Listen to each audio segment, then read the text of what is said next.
All right. I went live a few moments ago and couldn't be heard, so I'm back here again. Let me know if you can hear me. Hopefully, you can. Trying to work out the bugs here, and that's okay. So if you come on and you can't hear me, let me know, let me know, let me know.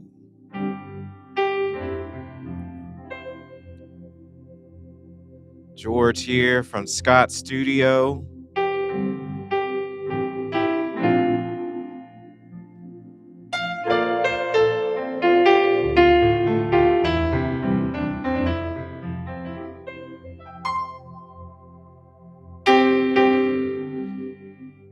Hopefully you can hear me. Let me know if you can hear me. Just drop me a line in the chat. See if we worked out the bugs for the live. Hey, hey, how's it going?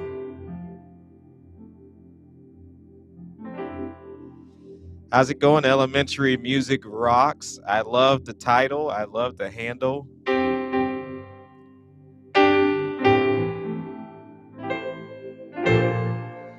Let me know. Can you hear me at all? Can you hear my microphone? Can you hear the keys? It's so interesting how each platform is different when it comes to these things.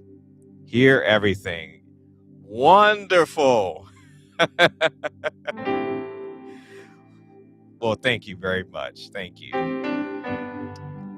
All right. So I'm just coming on for a few moments to talk to you about the mystery of the Nashville numbers and how they work in action. I know it's a whole lot of talk right now in the worship piano world about numbers and their efficiency.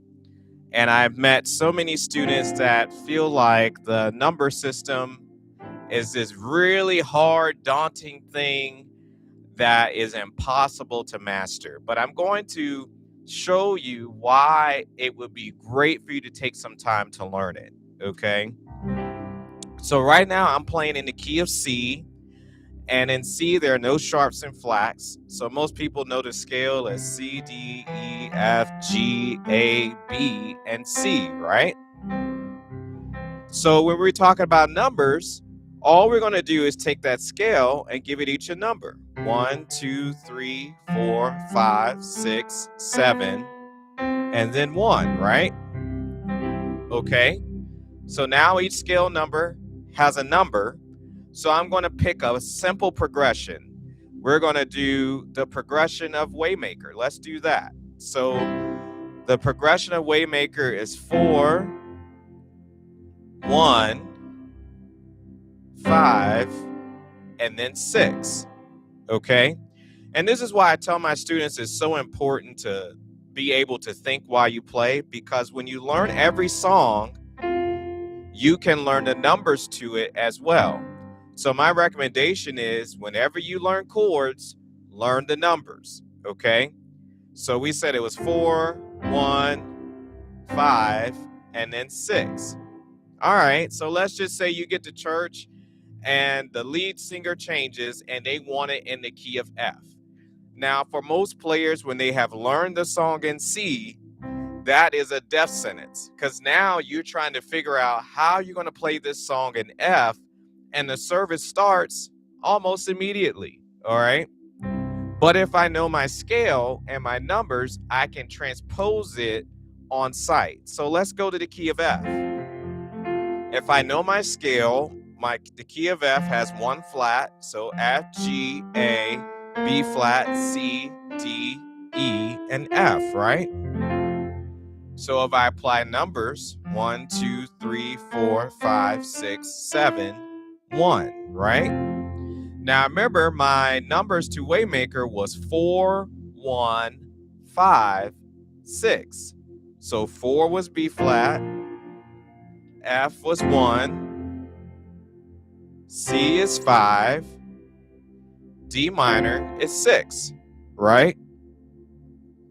So that means now that I took my numbers and I transpose it in another key, and I didn't have to relearn the song. Okay? 4, 1, 5, 6.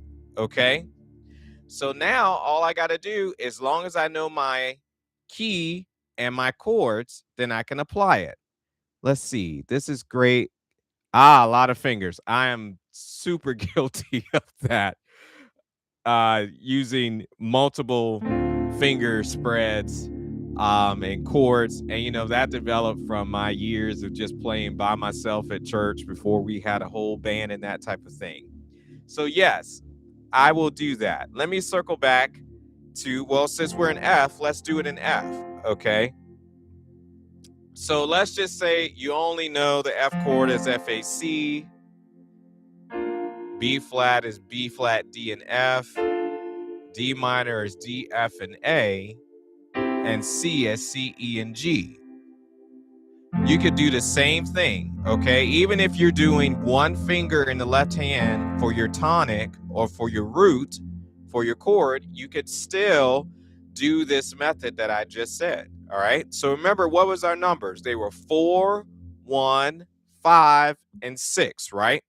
So that means 4 was B flat, so I could go to B flat, and I could go in root position. I can go to F for 1,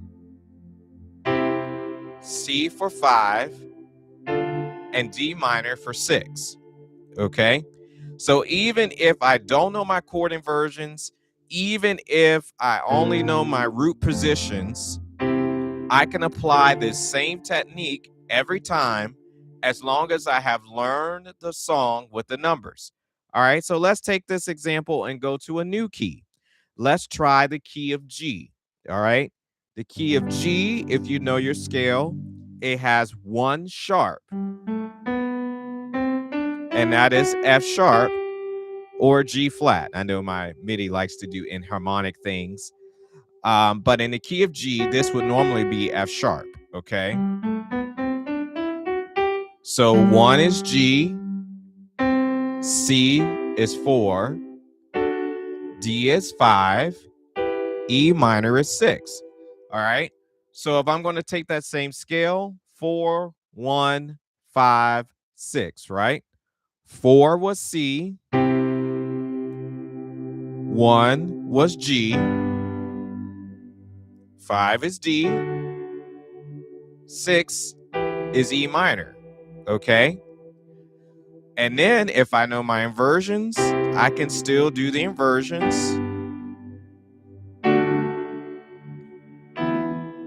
And however complex that you play, it's fine. But you can apply the same technique every single time. So that's why the Nashville numbers is so great. In my own personal experience, I've shown up to church and perhaps there is something that they want to sing that we haven't necessarily played before. And so if I go and listen to it and can figure out the numbers, then it doesn't really matter what key if I know my scales, because I could just apply it each time and then I'm able to play on the spot. And I think for a lot of church musicians, part of their anxiety, and I'll say anxiety, is getting to church, they make a change, and you can't think of what to do on the spot. And I'm big on teaching on how can you think on the spot. All right. We need strategies and we need things in place that will help you be able to get through those moments. Okay. So I hope that makes sense. Nashville numbers in action. I hope that stirs you up a little bit if you haven't been using numbers or you want to get to know the numbers, that you will go on that journey and learn it, because it will really revolutionize your playing each week, because now you're removing one of the barriers that prevents you from worshiping freely and playing confidently. Okay. So I'm going to get ready to get off of here. I just wanted to get up here for a few minutes. I would love to talk with some of you. I'm working on a new program, and I hope that is structured to meet the needs of church musicians everywhere. So I would love to talk with you. If you're interested in just chatting, talking about where you are, what are some of the things that are great, some of the things that you are challenged with, let me know. All right. My information is right in the description. You can contact me on my website. You can give me a call, 757-835-1125, or you can hit my calendar.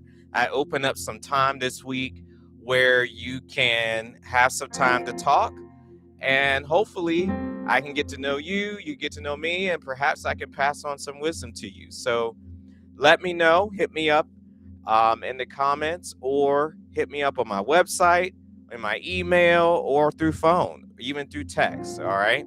So I hope to talk to you guys sometime. I'm sure I'll be back live soon. You guys have a great night, and I'll see you next time.